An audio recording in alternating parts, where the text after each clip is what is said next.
누가복음 15장 11절에서 32절까지의 말씀 다 같이 한 목소리로 합독하겠습니다. 또 가라사대 어떤 사람이 두 아들이 있는데 그 둘째가 아비에게 말하되 아버지여 재산 중에서 내게 돌아올 분깃을 내게 주소서 하는지라. 아비가 그 살림을 각각 나눠 주었더니 그 후 며칠이 못되어 둘째 아들이 재물을 다 모아가지고 먼 나라에 가 거기서 허랑방탕하여 그 재산을 허비하더니 다 없이 한 후 그 나라에 크게 흉년이 들어 저가 비로소 궁핍한지라. 가서 그 나라 백성 중 하나에게 붙여 사니 그가 저를 들로 보내어 돼지를 치게 하였는데 저가 돼지 먹는 쥐엄 열매로 배를 채우고자 하되 주는 자가 없는지라.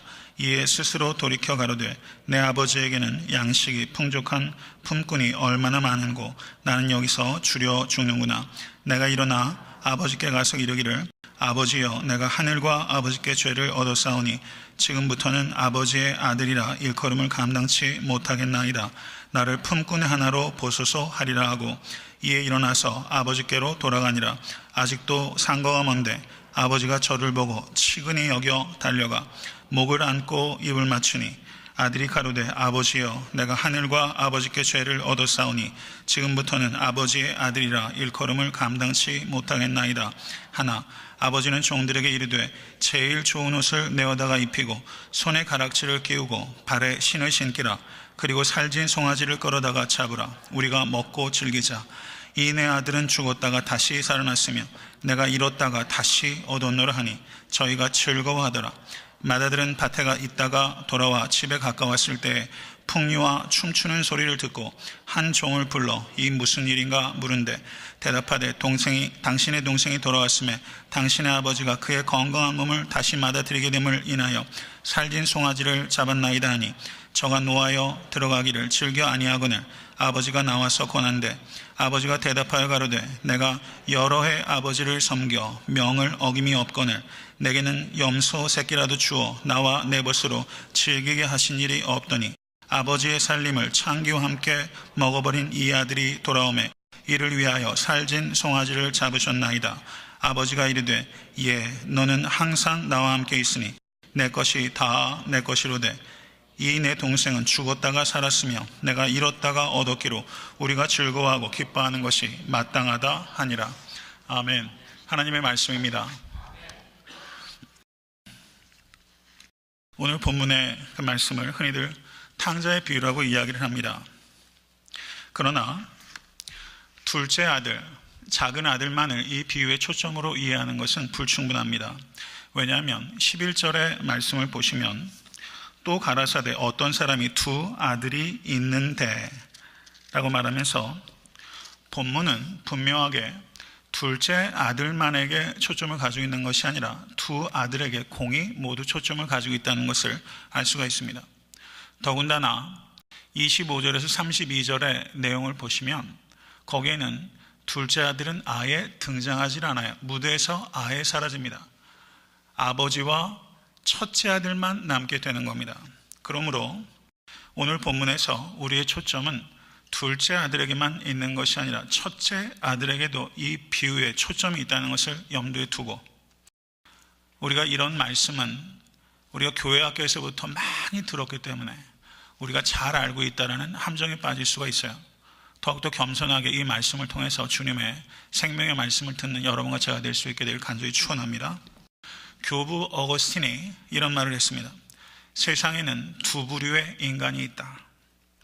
죄인이라고 생각하는 죄인과 의인이라고 생각하는 죄인이 있다. 참으로 맞는 말이에요. 죄인이라고 생각하는 죄인과 의인이라고 생각하는 죄인 밖에는 없습니다. 모든 사람이 죄를 범하였으며 하나님의 영광에 이르지 못하더니 믿으십니까? 이것이 진리예요. 오늘 본문에 나오는 둘째 아들은 자기를 죄인이라고 생각하는 죄인이라면 집에서 아버지를 한 번도 떠난 적이 없는 첫째 아들은 자기를 의인이라고 생각하는 죄인이에요. 자기를 의인이라고 생각하는 탕자입니다. 둘째 아들은 자기를 죄인이라고 생각하는 탕자예요. 그러므로 오늘 본문에 탕자의 비유는 한 명만을 의미하는 것이 아니라 오늘 본문의 탕자는 두 명이 등장한다는 것을 우리는 생각해야 한다는 뜻입니다. 여기에 나오는 두 명의 탕자들은 하나님으로부터 인간이 어떻게 멀어질 수 있는지를 상징적으로 나타낸다고 볼 수 있습니다. 둘째 아들은 인간이 자기 죄 때문에 하나님 아버지로부터 떠날 수 있다는 것을 우리에게 가르치고, 첫째 아들은 자기 의 때문에 하나님으로부터 떠날 수 있다는 것을 우리에게 가르치는 거예요.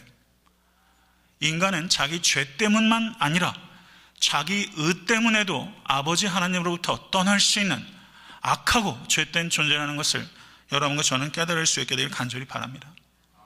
그러므로 오늘 본문의 제목은 탕자의 비유라고 하는 것보다는 두 탕자의 비유라고 하는 것이 맞아요. 그래서 오늘 본문의 제목을 저는 두 명의 탕자라고 말한 것입니다. 두 탕자의 비유예요. 그런데 여기에서 한 가지 더 간과해서는 안 되는 중요한 요점이 있는데, 오늘 본문의 예수님의 이 비유의 말씀은 두 명의 탕자들에게만 초점이 있는 것이 아니라 그 두 명의 탕자들을 아낌없이 사랑으로 품어주시는 아버지에 대한 이야기가 사실상은 이 본문의 절정을 이루고 있다라고 볼 수 있는 겁니다. 탕자를 영어로 prodigal son이라고 해요. prodigal son. prodigal이란 말은 우리가 흔히 쓰는 영어 단어는 아니죠. prodigal이란 말을 그 웹스터 사전을 보면 거기에 그렇게 정의합니다. extremely wasteful. 극도로 낭비하는 이란 뜻이 prodigal이라는 뜻이에요. prodigal. 둘째 아들은 아버지의 재산을 가지고 waste 해버렸어요. prodigal son입니다. 그런데 그 아들만 쏟아버린 것이 아니에요. 아버지도 쏟아버린 게 있어요. 아버지는 무엇을 쏟아버렸습니까? 아버지는 아낌없이 아무 자격도 없는 아들들에게 사랑을 쏟아 부었어요. 그래서 오늘 본문의 진정한 제목은 prodigal son이 아니라 prodigal father. 아낌없이 쏟아 부어주시는 아버지, 그 아버지를 여러분과 저는 오늘 본문을 통해서 만나야 돼요. 만나야 돼요. 이 prodigal father. 그런데 티모시 켈러라는 목사님이 계십니다. 그 목사님이 지금 맨하탄에서 그 리디멀 처치에서 목회를 하시는데, 그분을 21세기에 C.S. 루이스라고 사람들이 기대를 하고 그리고 찬사를 보내는 매우 중요한 목회자가 등장했어요. 그런데 티모시 켈러가 오늘 본문에 내용을 가지고 책을 썼는데 그 책의 제목이 Prodigal God예요. 사랑을 아낌없이 낭비하시는 하나님이에요. 사랑하는 성도 여러분, 사랑하면서 낭비하고 있다고 느낄 수 있습니까? 300데나리온의 향유를 깨서 예수께 부었던 그 여인이 자기가 낭비하고 있다고 생각할 수 있습니까? 정말 사랑한다면 낭비라고 생각할 수 없어요. 오늘 본문에 나오는 이 아버지는 하늘에 계신 우리 아버지를 상징하는 것이고, 그 아버지는 아낌없이 extremely wasteful한, 십자가 위에서 예수 그리스도의 피를 나 같은 사람을 구원하시기 위해서 아낌없이 낭비하시는 하나님 아버지, prodigal God, 그 하나님입니다. 측량이 불가능한 사랑, 비교가 불가능한 사랑, 이 세상에 어떤 문학가도 상상할 수 없었던 사랑을 예수 그리스도의 십자가를 통해서 여러분과 저에게 쏟아 부어주셨어요. 지금도 아낌없이 낭비하고 계신 그 하나님을 여러분과 저는 만나야 합니다. 티모시 켈러가 그의 책에 이렇게 말을 했어요. 하나님의 사랑을 호수에 비유한다면 누가복음 15장에 나오는 이 비유는 그 호수 중에서 가장 맑은 물과 같아서, 호수 바닥 밑에까지 보이는 맑은 물과 같은 말씀이 누가복음 15장의 이 비유의 말씀이라고 했어요. 하나님의 사랑을 그 밑바닥까지 볼 수 있는, 바닥이 훤히 보이는 그 맑은 물과 같은 말씀이 누가복음 15장의 말씀이에요. 저는 여러분과 제가 그 맑은 물을 통하여 하나님의 마음의 그 바닥까지 볼 수 있는 이 시간 될 수 있게 될 주님의 이름으로 간절히 축원합니다. 오늘 본문에 두 아들과 아버지가 나타나요. 12절에서 24절은 둘째 아들의 이야기입니다. 욕망에 빠진 아들이에요. 그리고 그 뒤에 아버지가 등장해요. 아버지는 사랑에 빠진 아버지예요. 그리고 마지막으로 등장하는 첫째 아들은 자기 의에 빠진 아들이에요. 자기 죄에 빠진 아들, 사랑에 빠진 아버지, 자기 의에 빠진 아들. 이렇게 세 명의 등장인물이 오늘 본문에 등장하게 되는 것입니다. 12절에서부터 시작되는 이야기는 한 아비에게 두 아들이 있는데 어느 날 둘째 아들이 아버지에게 와서 자기 몫의 유산을 내놓으라고 으름장을 놓습니다. 살아있는 아버지에게 유산을 내놓으래요. 이것은 공공연하게 살아있는 아버지를 죽은 사람 취급하는 거예요. 이거는 아무리 문화적인 차이가 있고 시간과 공간의 차이가 있어도 있을 수 없는 패륜입니다. 신명기 21장 17절을 보시면 유대법은 장자에게는 다른 아들의 2배를 상속하게끔 되어 있었어요. 그런데 이 아비에게 아들이 2명 있었잖아요. 그러면 큰 아들은 둘째 아들의 유산의 2배를 갖게 되니까 결국 큰 아들은 아버지의 유산의 3분의 2를 상속할 권리가 있고 작은 아들은 3분의 1을 상속할 권리가 있으므로 작은 아들이 지금 아버지에게 요구한 것은 아버지, 재산 3분의 1 저 주세요. 얘기한 거예요. 아버지가 은행에 가서 돈을 뽑아서 줬었겠어요? 이 당시의 재산이라는 것은 다 땅이에요. 아버지가 그 땅을 일구기 위해서 얼마나 땀을 흘리고 피를 흘리고 기도하고 눈물을 흘렸습니까? 이 땅은 아버지에게 생명이에요. 그런데 둘째 아들이 살아있는 아버지에게 그 땅 팔아서 3분의 1 저한테 주세요 라고 지금 얘기하고 있는 겁니다. 땅을 파는 게 아니죠. 아버지는 자신을 파는 거예요. 여러분, 대지란 소설도 있지만 이 땅이라는 게 생명입니다. 그런데 이 아버지는 이 당시에 고대 근동의 아버지 같으면 그냥 양모리하는 지팡이 가지고 냅다 세게 내려치고 이런 후레자식 하면서 아마 내쫓아도 직성이 안 풀릴 거예요. 한국 사람은요, 뭐 호적에서 판다고 그러잖아요. 호적에서 팔 놈이죠. 그런데 여기에 나오는 이 아버지는 어떻게 합니까? 12절 보세요. 아비가 그 살림을 각각 나눠 주었더니, 살림을 나눠 주었다고 말하고 있어요. 영어 번역을 보니까 이 살림이라고 번역되고 있는 단어가 property라고 번역하고 있어요. 그런데 실제 성경 원어는 비오스라는 단어가 사용되고 있습니다. 비오스라는 단어는 property란 뜻도 있지만 비오스라는 단어에 있어서 중요한 뜻이 있는데 그것은 생명이라는 뜻이 있어요. life란 뜻이 있어요. 아버지는 작은 아들에게 생명을 준 거예요. 생명을 준 거예요. 이 단어가 어디에 또 나타나냐면 마가복음 12장 44절에 나옵니다. 마가복음 12장 44절에 나오는 이야기는 과부가 2렙돈을 성전에 가서 헌금함에 넣잖아요. 그때 예수님께서 이 과부의 2렙돈을 칭찬하시면서 뭐라고 말했냐면 저희는 다 풍족한 중에서 넣었거니와 이 과부는 그 구차한 중에서 자기 모든 소유 곧 생활비 전부를 넣었느니라. 생활비 전부를 넣었느니라 했을 때 생활비라고 번역된 단어가 비오스예요. 2렙돈은요 보잘것없는 돈입니다. 이 여인은 성전에 가면요 이 헌금을 넣는 이 통이 있는데 청동으로 만들었어요. 동전 2개가 떨어질 때 땡그랑 땡그랑 소리가 났죠. 부끄러웠을 거예요. 그런데 예수님께서는 그 소리를 들으시고 이 여인이 비오스를 하나님께 드렸다. 이 여인은 하나님께 생명을 드렸다라고 칭찬해 주셨어요. 그때 그게 생명이에요. 사랑하는 성도 여러분, 우리 하나님께 드리는 것이 물질이 됐건 시간이 되었건 아니면 다른 무엇이 됐든지 간에 비오스를 드리실 수 있기를 간절히 바랍니다. 작은 물질에도 비오스가 있을 수 있고 큰 물질에도 비오스가 없을 수 있어요. 하나님은 비오스에 감동하신 하나님이세요. 오늘 본문에 나오는 이 아비는 이 아들에게 비오스, 생명을 쪼개서 준 거예요. 거절하지 않았고 그리고 그걸 쪼개주면서 이거 너 갖고 너하고 나 이제 인연 끝이야. 집을 나가는 순간 끝이야. 이거 많이 듣는 소리 아니에요. 2년 끝이라고도 안 했어요. 거절하지도 않았고 관계를 끊지도 않았어요. 그냥 줬어요. 생명을 줬어요. 그런데 13절 말씀 보십시오.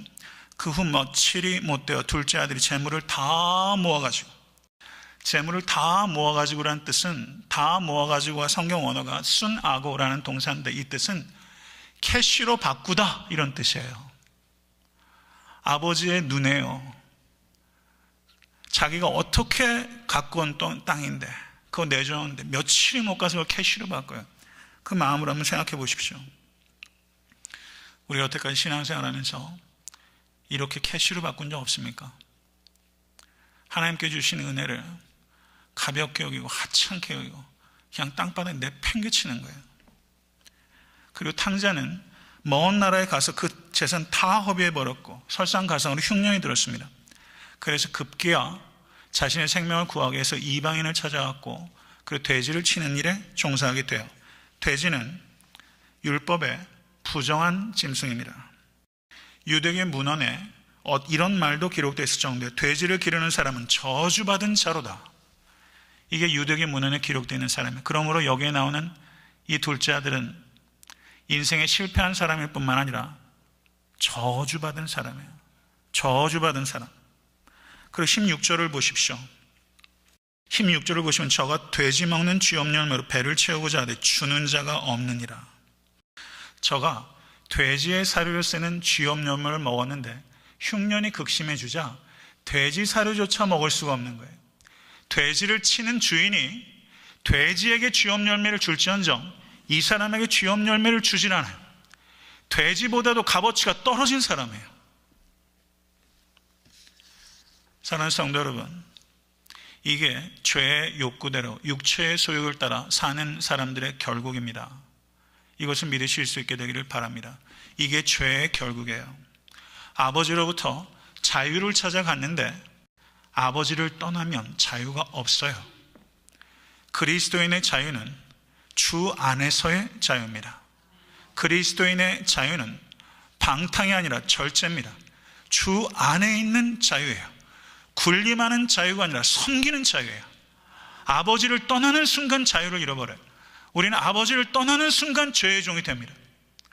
우리는 누구인가에 필연적으로 묶이는데 아버지에게 묶이던가 아니면 죄에 묶여요. 자유를 찾아 떠났지만 사실은 찾은 것은 자유가 아니라 죄의 종노릇하는 것이었습니다. 죄의 종노릇의 결국은 이런 비참해요. 사랑하는 성도들, 이것을 깨달으실 수 있기를 주님을 간절히 축원합니다. 돼지가 먹는 음식도 먹을 게 없게 되자, 거기까지 떨어지자 이 사람이 어떻게 되냐면요, 17절의 말씀을 보십시오. 이에 스스로 돌이켜 라고 말하고 있습니다. 스스로 돌이켜. 스스로 돌이켜. 스스로 돌이켜란 말이 성경 원어를 살펴볼 필요가 있어요. 에이스 에 아우톤 데 엘손 이라는 단어입니다. 에이스 에 아우톤. 에이스란 말은 누구누구를 향하여 이런 뜻이에요. 에 아우톤, 이건 제기 대명사입니다. to himself 이런 뜻이에요. 엘손이라는 말은 에르코마이, 어디로 가다라는 뜻이에요. 그러므로 이것을 스스로 돌이켜라고 의역을 했는데 이것을 직역하면 he came to himself, 그는 자기 자신에게로 돌아갔어요. 자기 자신에게로 돌아갔어요. 사랑하는 성도 여러분, 우리는 자신을 어디서 찾습니까? 우리는 하나님 안에서 자신을 찾을 수 있어요. 우리는 십자가 안에서 내가 누군지를 찾을 수 있어요. 십자가야말로 내가 어떤 존재인지를 우리에게 말해주는 최고의 학교가 십자가예요.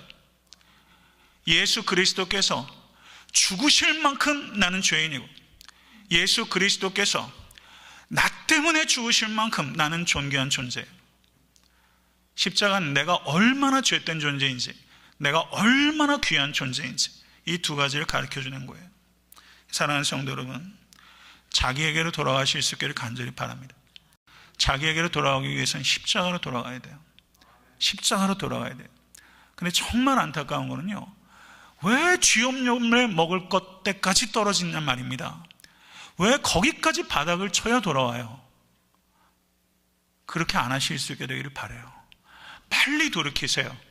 Here and now, 지금 이곳에서 돌이키시는 여러분과 제가 될 수 있게 주님을 간절히 축원합니다. 얼마나 어리석은지 몰라. 왜 공이 바닥에 부딪히면 공이 이제 반동에서 튀어오르잖아요. 왜 바닥까지 내려가서 그 어려운 꼴 당하고, 왜 똑같은 일을 반복해서 개운 걸 또 먹고 하면서 왜 거기까지 가서야만 돌이키려고 하는지 너무 안타까울 때가 많아요. 사랑하는 성도 여러분, 돌이키실 수 있게 주님을 간절히 축원합니다. 이 아들이 스스로 돌이켜서 아비에게 용서를 구하고 아비에게 아버지 나를 품꾼으로 써주세요라고 할 말까지 궁리했어요. 그걸 연습한 거예요. 가서 이렇게 말하겠다. 여기 보십시오. 17절 보세요. 이에 스스로 돌이켜 18절 내가 일어나 생략합니다. 나를 품꾼 하나로 하소서 하리라. 이거는 실제 행동이에요? 마음이에요? 마음이죠. 이거를 회개라고 안 해요. 마음의 결단이 회개가 아니에요. 뭐가 회개인지 아십니까? 20절 말씀이요. 이에 일어나서 아버지께로 돌아가니라. 이게 회개예요. 마음의 변화가 회개가 아니라 행동의 변화가 회개예요. 마음의 변화야 얼마나 많아요. 은혜 받을 때마다 이렇게 살리라 얼마나 다짐해. 작심삼일해요. 그런 마음의 변화가 어느 순간부터는 시들어버리고 그런 변화 자체가 지루해지고 눈물 흘리는 것도 변화로 이어지지 않으면 눈물 자체에 염증을 느끼기 시작해요. 사랑하는 성도 여러분, 주님께서 우리에게 원하시는 건 눈물이 아니라 변화입니다. 눈물이 아니라 변화예요. 눈물은 변화로 이어질 때 비로소 의미를 가져요. 근데 많은 경우에 울지도 않아요. 울지도 않아요. 울어도 변화가 되어야 되는데 눈물 자체가 없어요. 나의 죄 때문에 우실 수 있기를 간절히 바랍니다. 우리의 죄 때문에 우실 수 있기를 간절히 바라요. 애통하는 자가 복이 있나니. 애통하는 자가 하나님의 위로를 받습니다. 눈물이 회복되실 수 있기를 간절히 축원하고 진실되게 우는 사람은 삶이 변화되게 되는 것입니다. 가장 위대한 인간은 회개하는 인간이고 가장 무가치한 인간은 회개하지 않는 인간이에요. 아멘 하세요. 가장 위대한 인간은 회개하는 인간이고 가장 무가치한 인간은 회개하지 않는 인간이에요. 제가 여러 차례 말씀드렸죠. 다윗이 골리앗을 무너뜨렸을 때보다 17살 약관에 골리앗을 무너뜨렸을 때보다 다윗이 늙은 나단 선지자 앞에 내가 하나님 앞에 죄를 지었습니다 하고 다윗이 그 앞에 꼬꾸라졌을 때, 골리앗을 무너뜨렸을 때보다 나단 앞에서 회개했을 때, 그때 다윗의 진정한 위대함은 거기 있는 거예요. 사랑하는 성도 여러분, 죄를 발견하시고 죄를 진심으로 통회하실 수 있는 여러분과 제가 될 수 있게 간절히 바랍니다. 탕자가 이제 아버지께로 돌아오는데 아버지는요, 탕자를 한순간도 잊은 적이 없어요. 그래서 아버지가 항상 마을 어귀에 가 있었어요. 20절 중반절 보세요. 아직도 상고가 먼데, 아직도 거리가 먼데 아버지가 저를 보고. 아들이 아버지를 먼저 발견합니까? 아버지가 아들을 먼저 발견합니까? 아들이 눈이 밝아요? 아버지가 눈이 밝아요? 아들이 아버지를 먼저 봐야 되잖아요. 그런데 이상하게도 아버지가 아들을 먼저 봐요. 시력이 좋다고 보이는 게 아니에요. 사랑이 있어야 보여요. 사랑하는 성도 여러분, 성도 간에 만나도요, 눈 좋다고 보이나요? 눈으로 볼 수 있는 게 도대체 몇 인치나 돼요? 마음이 있어야 보여요. 마음이 있어요. 마음이 있어야 성도가 보여요. 마음이 있어요. 손만 만져봐도 알잖아요. 손만 만져봐도 이 성도님 몸에 열이 좀 있구나 느낄 수 있어요. 이 성도님 손이 까칠하구나. 이 성도님 손이 험한 인생을 살았구나. 손만 만져봐도, 마음을 가지고 손을 만지실 수 있게 간절히 바라요. 아들보다 아버지가 먼저 봐요. 사랑하는 성도 여러분, 예수님께서 오병의 기적을 행하시고 제자들을 막 내어 쫓아서 빨리 배를 타고 건너라고 했어요. 그런데 예수님께서 가라신 길에 큰 경랑을 만나요. 그런데 예수님께서 홀로 산에 올라와서 기도하셨는데, 그때 제자들이 시커먼 새벽에 배를 타고 그렇게 노를 젓고 있는데 예수님께서 그 제자들을 봤다라고 말씀하고 있어요. 흑암 속에서도 하나님의 눈은 여러분과 저를 봅니다. 믿으십니까? 시력으로 보는 게 아니에요. 아버지가 이 아들을 본 것처럼 하나님께서 여러분을 보고 계시다는 것을 믿으실 수 있게 간절히 축원해요. 느껴지지 않아도 믿으세요. 하나님께서 여러분을 지켜보고 계십니다. 조금 있다가 보겠지만 그 렘브란트라는 위대한 화가가 있잖아요. 그 렘브란트라는 위대한 화가가 그린 그림 중에 탕자의 귀향이라는 그림이 있습니다. 한번 봤으면 좋겠는데요. 탕자의 귀향 보이세요? 좀 어렴풋이 보이세요? 아비고 탕자고 저기 멀쑥한 사람은 큰아들이에요. 큰아들을 보세요. 아무 표정이 없어요. 동생이 돌아온 것에 대해서 아무 즐거움이 없어요. 렘브란트는 이걸 그리면서 자기가 아비 품에 안긴 둘째 아들의 자신을 투영한 것이다, 이렇게 볼 수 있습니다. 그런데 여기 아비를 보세요. 아비의 눈을 보세요. 아비의 눈은요, 저 눈 가지고 어떻게 볼까 싶을 만큼 아비의 눈은 진물로 있어요. 아비의 눈은 거의 멀게 될 지경이에요. 그런데 이 아비의 눈이 아들을 먼저 발견했다는 것을 볼 수 있습니다. 아들을 먼저 본 아비가 치근히 여겨 달려갔다라고 말하고 있습니다. 20절, 치근히 여겨 달려갔다. 치근히 여기다라고 번역되어 있는 성경 원어는, 저를 따라하십시오. 스프랑크니조마이.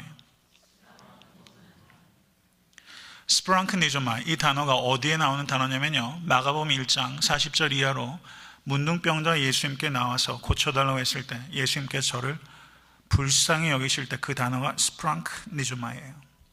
그리고 예수님께서 광야에서 오병이어의 기적을 행하실 때 목자 없는 양같이 유리하는 불쌍한 무리들을 보시고 예수님께서 마음에 스프랑크니조마이 했다고 성경은 말하고 있어요.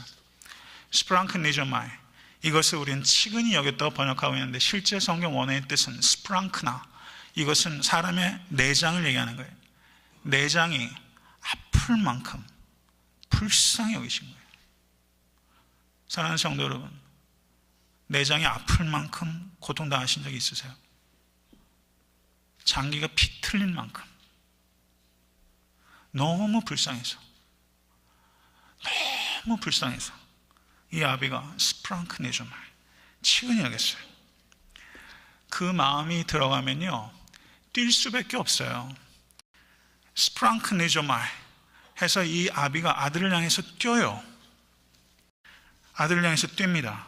이 당시 고대 근동에서는 20살만 넘으면 뛰면 그것은 체면을 땅에 내팽개치는 행위였어요. 사회적 명예를 땅에 던지는 행위예요. 이 당시의 옷은요, 간편한 옷이 아니죠. 옷이 길어요.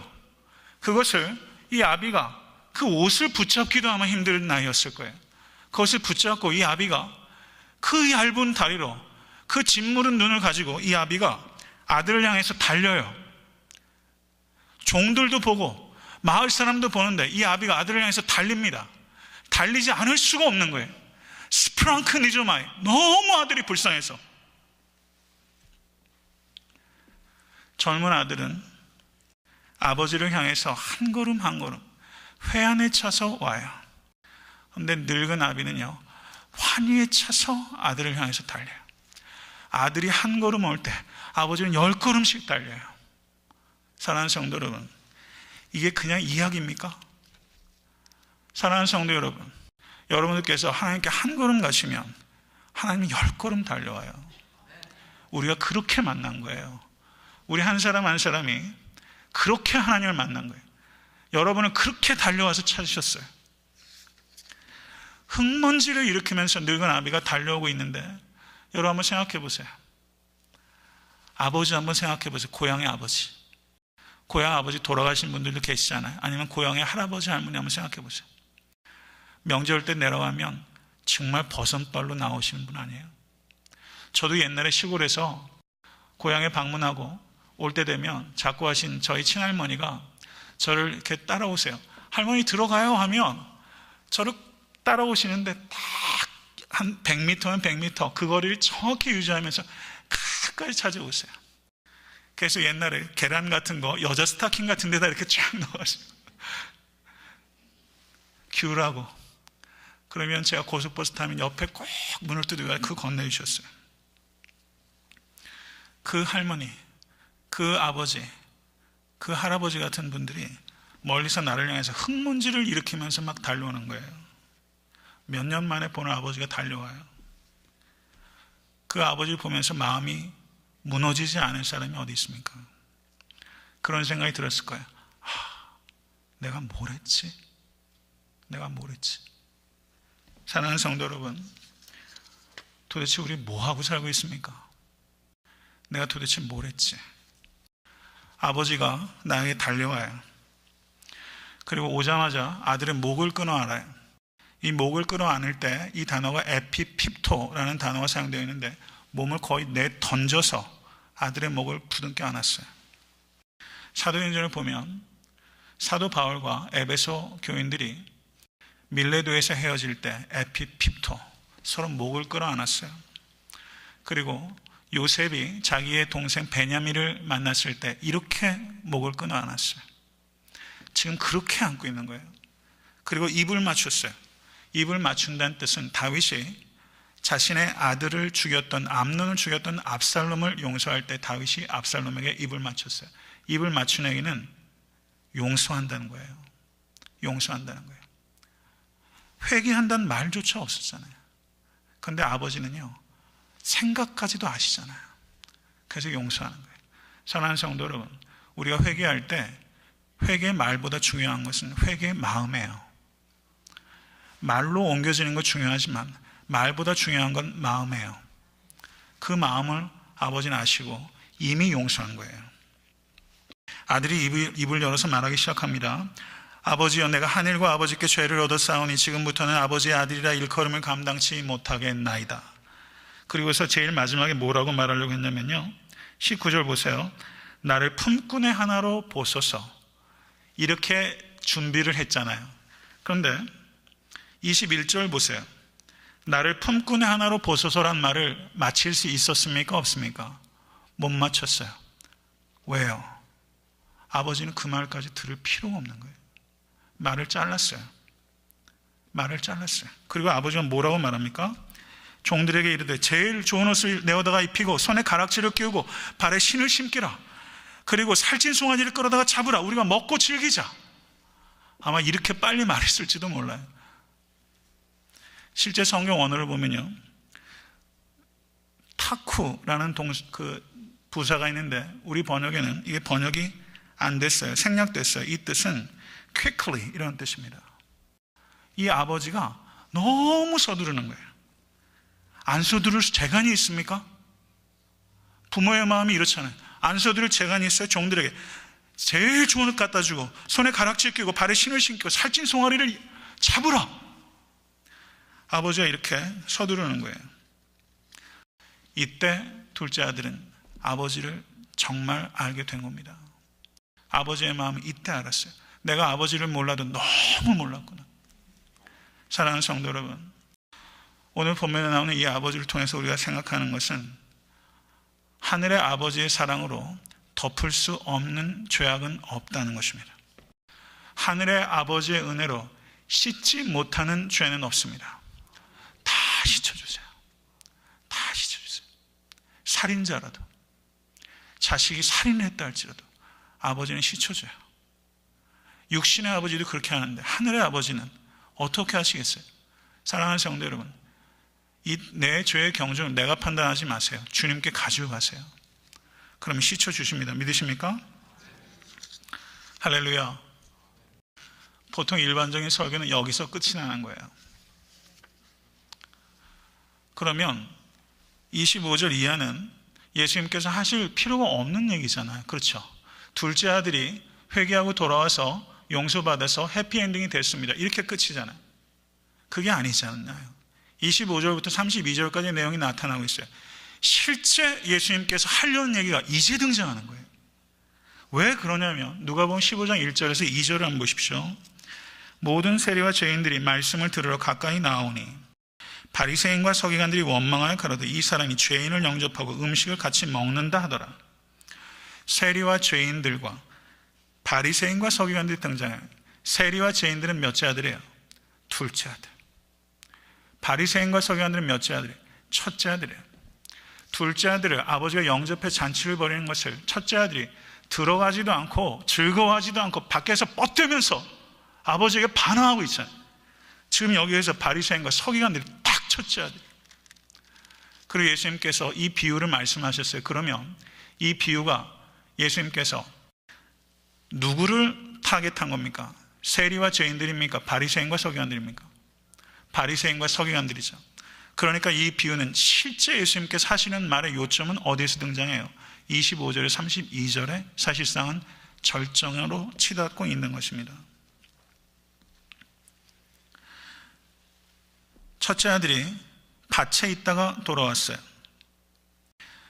둘째 아들은 타국에 있다가 돌아왔어요. 타국은 죄를 의미한다면 밭은 일을 의미하는 거예요. 둘째 아들은 죄에 빠져 있던 사람이고 첫째 아들은 일에 빠져 있던 사람이에요. 둘째 아들은 쾌락 중독이라면 첫째 아들은 일 중독에 빠진 사람이에요. 그런데 일 중독에 빠져있던 이 첫째 아들이 돌아와 보니까 너무 황당한 꼴이잖아요. 여러분 충분히 이해가 되잖아요. 그죠? 너무 화를 내요.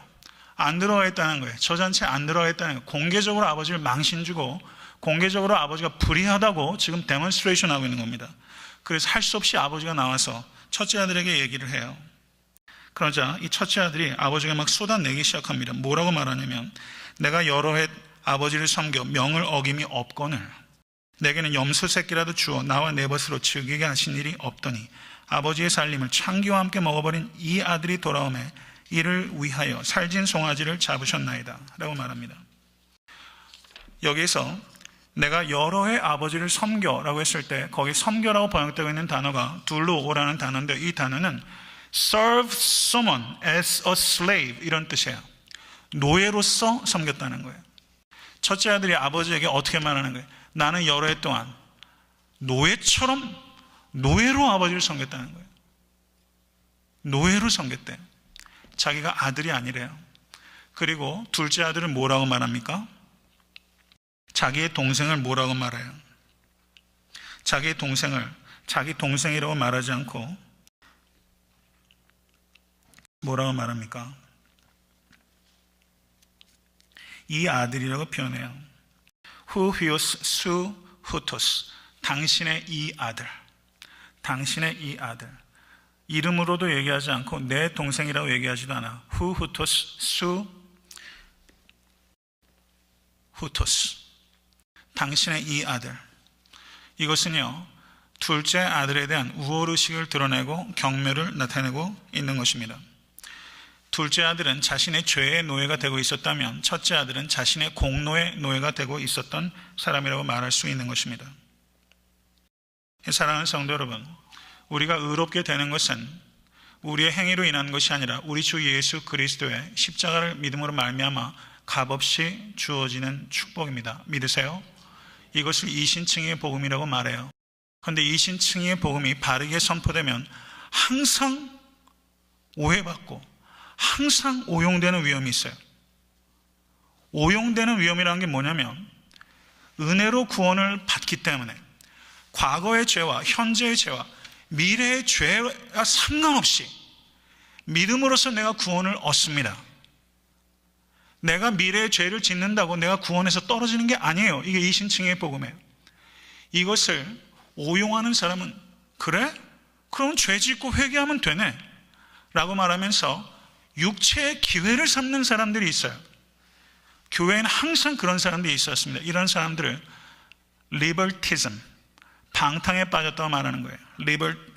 libertinism, 방탕에 빠졌어요. 둘째 아들은 방탕에 빠졌어요. 그런데 첫째 아들은 이신칭의의 복음에 대해서 사도 바울이 항상 공격당했던 게 있었는데 이신칭의의 복음은 결국은 죄를 조장하는 것이고 당신이 얘기하는 복음은 결국은 비윤리적이고 도덕을 다 폐기하자는 뜻이냐 라고 말하면서 사도 바울을 공격하는 사람들이 있었어요. 그래서 교회 내에 항상 리걸리즘, 율법주의자들이 나옵니다. 교회 안에는 항상 이 양극단인 거예요. 리버티니즘, 방탕과 리걸리즘, 율법주의에 빠지는 양극단이 있는 거예요. 지금 여기에 나오는 두 아들은 그 양극단을 보여주고 있다고 말할 수 있는 것입니다. 사랑하는 성도 여러분, 신앙생활을 오래 하면요, 첫째 아들처럼 되기가 쉽습니까? 둘째 아들처럼 되기가 쉽습니까? 둘째 아들처럼 되기가 쉬워요. 그런데 우리가 여기서 깊이 생각해야 될 문제가 있어요. 둘째 아들이 집을 떠난 것은 돈을 얻어서 아버지로부터 자유하기만 위해서 집을 떠났을까 하는 문제예요. 혹시 첫째 아들 꼴 보기 싫어서 집 떠나진 않았겠어요? 우월의식이 가득해서 나는 너보다 달라, 나는 항상 똑똑해, 나는 항상 정결해, 나는 항상 아버지의 기대에 맞아. 집안에서도 꼭 자식들이 어떻게 이렇게 달라요? 그럼 이 둘째 아들은요, 사실상 이 첫째 아들 때문에 못 살겠는 거예요. 첫째 아들 때문에 집을 떠났을 가능성도 있잖아요. 정황적으로 살펴보면. 성도 여러분, 한번 생각해 보세요. 교회 내에 첫째 아들과 같은 성도가 많습니까? 둘째 아들과 같은 성도가 많습니까? 누가 많아요? 현대 교회 상황이. 첫째 아들, 한번 손 한번 들어보세요. 둘째 아들이 더 많다, 한번 손 한번 들어보세요. 네, 둘째 아들이 더 많다고 생각하신 분은 A4 용지 그 이유를 써서 다음 주에 제출해 주시기 바랍니다. 저를 좀 설득해 주세요. 교회는 첫째 아들 같은 사람이 더 많아요. 이게 문제인 거예요. 왜냐면요, 예수님께서 이렇게 설교했을 때 첫째 아들은 그 잔치에 들어갔습니까? 안 들어갔습니까? 지금 보니까 본문에 들어갔는지 안 들어갔는지 몰라요. 결론이 없는 이야기예요. 둘째 아들은 쑥 들어갔어요. 예수님께서 가르치실 때 세리와 죄인들은 예수님같이 먹었는데 바리새인과 서기관들은 예수님과 식사한 경우가 있는데 그 경우는 예수님을 꼬투리 잡으려고 하는 거였어요. 예수님의 말씀에 둘째 아들이 더 반응을 보였어요. 그런데 현대 교회는요, 강단에서 메시지가 전파가 되면 이상하게 둘째 아들은 교회에 없어요. 첫째 아들이 교회에 득식을 해요. 이것은 강단에서 전파되는 메시지가 예수 그리스도의 메시지와 상당히 다른 것이다 라고 결론 내릴 수밖에 없다는 것입니다. 사랑하는 성도 여러분, 첫째 아들에게도 예수가 필요하고 둘째 아들에게도 예수가 필요해요. 아버지께로 갈 수 있는 길은 오직 예수 그리스도입니다. 믿으십니까? 여기서 첫째 아들이 잔치에 쉽게 들어가지 못했던 것을 통해서 우리가 생각해야 되는 것은 둘째 아들만 아버지를 떠난 것이 아니라 첫째 아들도 아버지를 떠난 거예요. 둘째 아들은 물리적으로, 공간적으로 아버지를 떠났지만 첫째 아들은 심적으로 아버지를 떠난 거예요. 둘째 아들은 자기가 아버지로부터 떠났다는 것을 깨달아요. 그런데 첫째 아들은 항상 아버지 곁에 있기 때문에 자기가 아버지로부터 떠났다는 것을 몰라요. 그래서 더 위험한 거예요. 교회 안에 첫째 아들 같은 성도들이 있어요. 항상 교회를 출입해요. 모든 집회에 와요. 그런데 그 마음이 하나님께 가까이 있지 않아요. 하나님으로부터 떠나 있어요. 더 위험해요. 이것을 여러분과 저는 깊이 봐야 되는 것입니다. 죄는 하나님의 명령에 불순종하는 것을 일반적으로 죄라고 그래요. 그런데 그 정의는 충분하지 못해요. 하나님의 명령에 불순종하는 것은 죄 맞습니다. 그런데 하나님의 명령에 순종하면서 그 순종을 빌미로 아버지의 재산을 요구하는 거라면 그것은 죄예요. 첫째 아들도 둘째 아들도 공통점이 있어요. 그것은 둘째 아들은 아버지께 불순종하면서 재산을 가져가는 것이고, 첫째 아들은 아버지께 순종하며 그 대가로 재산을 달라는 거예요. 둘 다 아버지를 사랑하지 않아요. 둘 다 아버지에게 관심이 없어요. 둘 다 아버지의 재산에 관심이 있는 거예요. 이것을 예수님께서 말씀하신 것입니다. 그 G.K. 체스터턴이라는 저명한 저술가고 그리고 평신도 신학자가 영국에 있었어요. 19세기 말과 20세기 초에 살았던 사람인데 이분의 글은 상당히 좋은 글들을 많이 남겼어요. 근데 G.K. 체스터턴이 일화가 있습니다. 이 사람이 그 지역 신문에 이런 질문이 있었대요. 신문에 이런 말이 났대요. 무엇이 세상의 문제인가?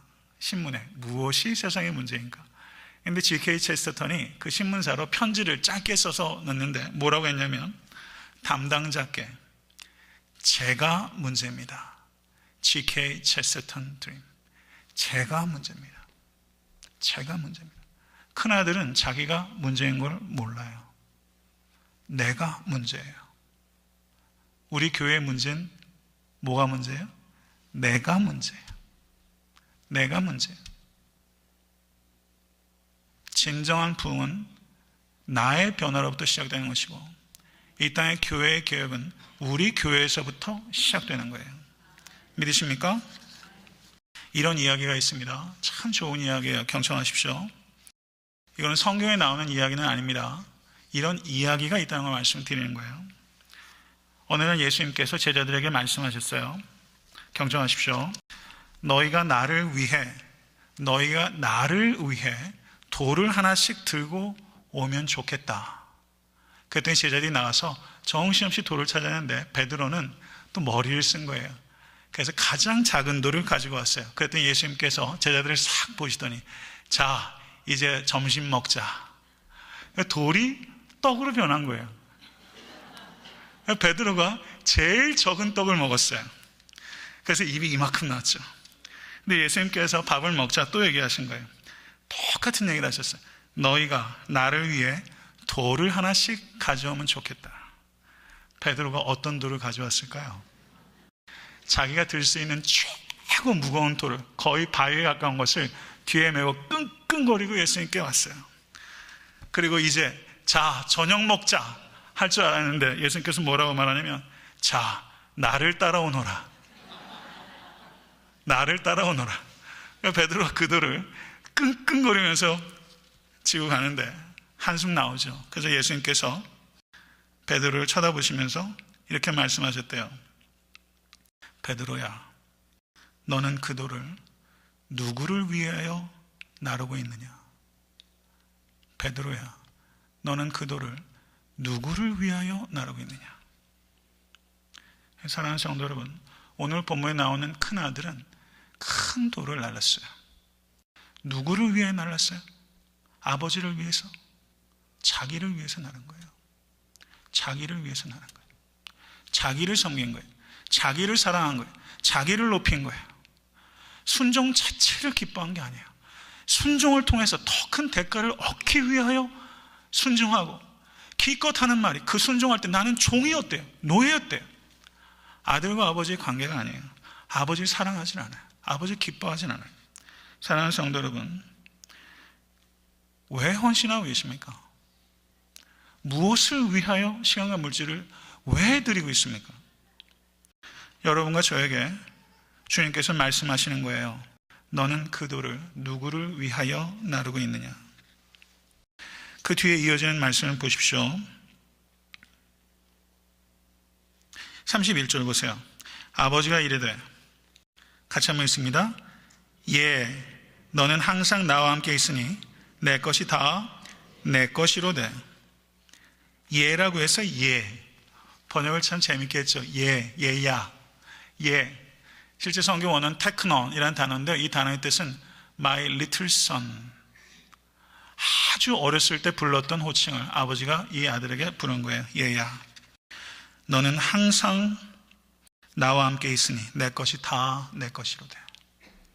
내 동생은 죽었다가 살았으면 내가 잃었다가 얻었기로 우리가 즐거워 기뻐하는 것이 마땅하다. 너는 항상 나와 함께 있으니. 하나님께서 우리에게 주실 수 있는 최고의 선물은 뭐예요? 하나님의 임재예요. 두세 사람이 내 이름을 모여 기도하는 곳에 내가 그들 중에 있겠다. 주님께서 우리에게 주시는 최고의 기도 응답은 뭐예요? 기도하는 우리 가운데 계신 거예요. 주님께서 자신을 주시는데, 지난주에 설교 말씀드렸던 것처럼 우린 주님이 원치는 않는 거예요. 주님이 주시는 빵이 원하는 거예요. 사랑하는 성도 여러분, 너는 항상 나와 같이 있었다. 이렇게 말씀하시는 이 아버지의 말씀을 들으실 수 있는 여러분과 잘 될 수 있게 될 간절히 바랍니다. 헨리 나우엔이 1983년에 친구의 사무실을 방문했다가 아까 렘브란트의 탕자의 귀향이라는 그 그림을 보고 그 모조품이죠. 그걸 보고서 헨리 나우엔이 자신의 감동을 이렇게 표현했어요. 눈을 뗄 수가 없었습니다. 두 사람 사이에 흐르는 뜨거운 친밀감, 붉은 망토의 온화한 톤, 소년의 겉옷에서 반사되는 황금빛, 그리고 양쪽을 한꺼번에 휘감고 있는 신비로운 광채에 빨려 들어가는 느낌이었습니다. 이 그림을 보시면서 이런 감흥이 들었대요. 분명히 우리와는 굉장히 달라요. 그런데 이 헨리 나우엔이 3년 뒤에 러시아를 방문해서 세인트페테르스부르크의 에르미타브 미술관에 가서 이 원작을 대합니다. 그리고 자기를 어떻게 이해하냐면 아버지와 동생에게서 멀찍이 서서 미동도 하지 않고 아무 표정도 없는 큰아들, 자기의 영적 교만을 저 큰아들에게서 발견하고 거기서 무너졌어요. 그리고 이렇게 말을 했습니다. 이것이 포인트예요. 이 비유의 가르침은 아버지의 집으로 돌아가라는 부르심에 머무르는 것이 아니라 용서하고 화해하며 치유하고 잔치상을 베푸는 아버지처럼 살라는 더 큰 부르심입니다 라고 말했어요. 아들들처럼 아버지에게로 돌아가라 라는 것이 이 비유의 궁극적인 목적이 아니라 아버지처럼 용서하고 화해하고 치유하며 잔치상을 베풀라. 거기에 도착하기까지는 우리는 종착역에 도착하지 못한 것입니다 라고 헨리 나우엔이 말했어요. 아버지께로 돌아가는 아들들이 되는 것으로 충분하지 못하고 아버지처럼 용서하고 화해하고 치유하고 얼싸안고 목을 끌어안고 입 맞추고 잔치하고 제일 좋은 것을 내어다주는 아버지처럼 살아라. 사랑하는 성도 여러분, 여러분과 저의 영적 여정은 어떤 역을 지나고 있는지 되돌아보실 수 있는 이 아침 될 수 있게 되길 주님의 이름으로 간절히 축원합니다. 주신 말씀 생각하면서 우리 잠시 기도하겠습니다.